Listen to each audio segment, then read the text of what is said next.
Hey guys, I'm at the Arden Street level crossing in North Melbourne, Victoria. This is a two-gate, two-signal crossing on the upfield line, which sees trains to upfield.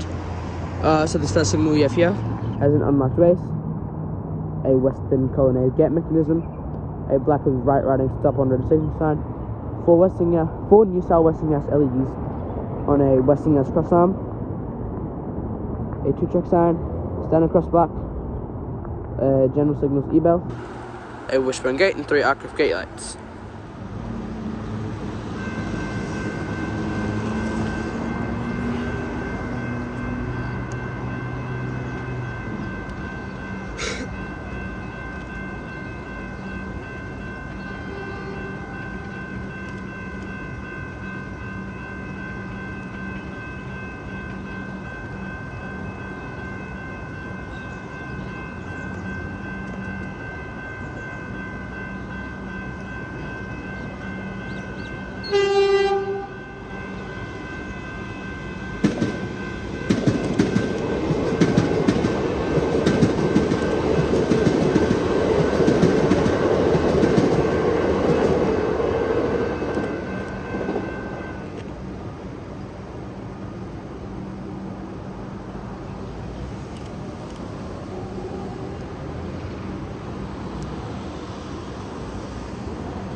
Alright, and the next signal we have here has an unmarked base, a Western colonnade gate mechanism, black with right riding stop on road signal sign, 4 new style Westinghouse LEDs on a Westinghouse cross arm, 2-track sign, standard crossbar, a general signal e-bell, a wishbone gate, and 3 aircraft gate lights.